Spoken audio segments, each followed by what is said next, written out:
Welcome to this explainer. We are jumping right into an absolute masterclass in human resilience today. We're going to explore how one of history's greatest civilizations didn't just survive, but actively thrived in a completely unforgiving climate.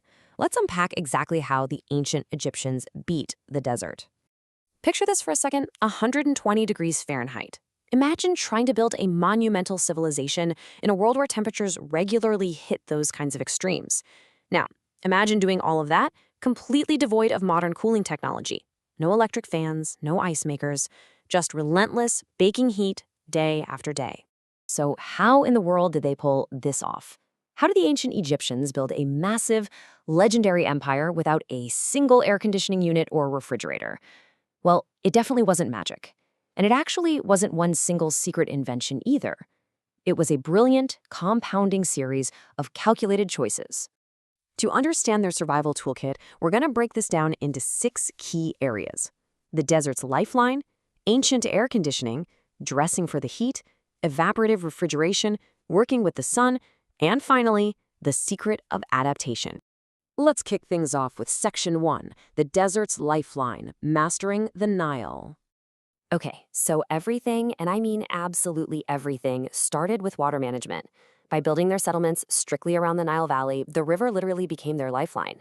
It provided drinking water, fertile land, you name it. But they didn't just passively set up camp next to the water.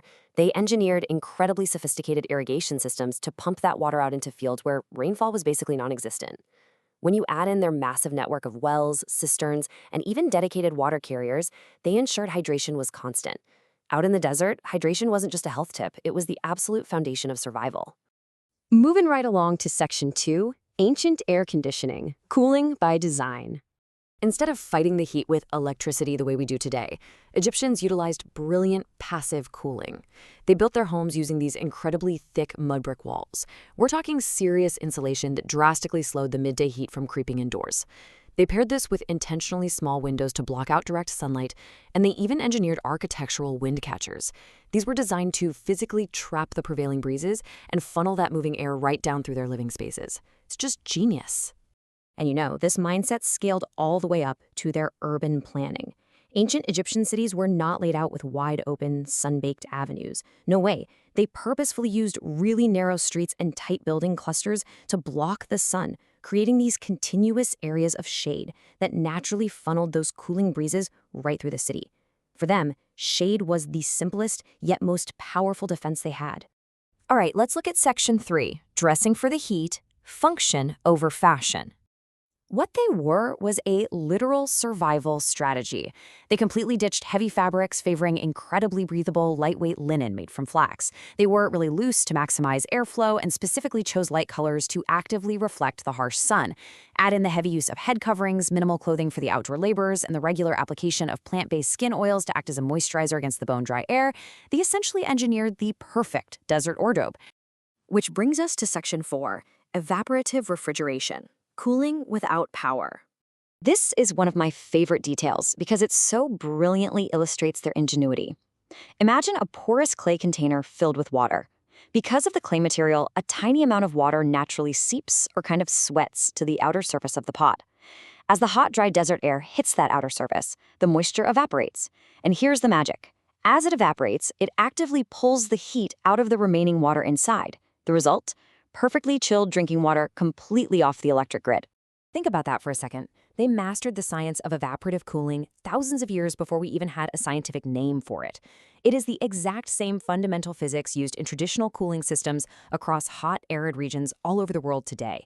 They observed nature, learned its rules, and used it completely to their advantage. And of course, to go with that chilled water, they had to figure out food preservation.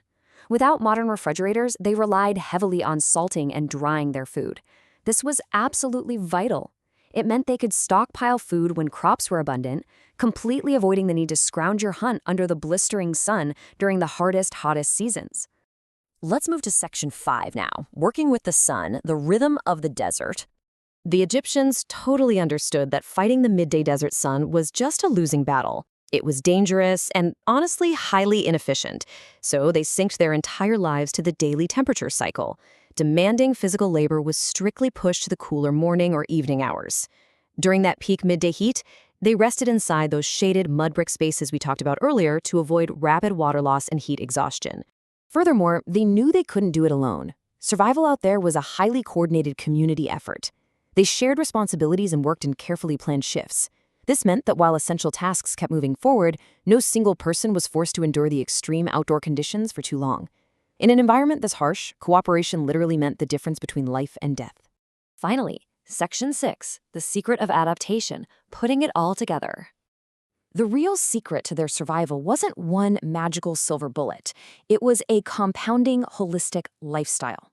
They observed their environment and adapted absolutely everything. The whole shebang, from architecture and urban planning to their linen clothing, irrigation, shift schedules, and those amazing clay pots. They learned from the generations before them and wove those vital lessons directly into the everyday fabric of their lives. And this brings us to a really stark contrast. Today, modern humans have air conditioning, refrigerators, smart thermostats, electric fans. We have all the technology they lacked. Yet extreme heat remains a massive, deadly threat to us around the globe today. There's a quote that perfectly sums this up. They didn't try to conquer their environment. They learned how to live with it. This is arguably the most profound lesson we can take from the ancient Egyptians. True long-term resilience doesn't come from just brute forcing your way through nature. It comes from observing, experimenting, and harmonizing your life with the natural world around you. So as we face increasingly extreme temperatures all across the globe today, I'll leave you with this to think about. Are we relying a little too much on our machines?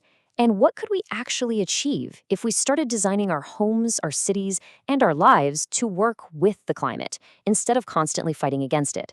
Thank you so much for joining me for this explainer. Keep questioning, keep learning, and I'll catch you next time.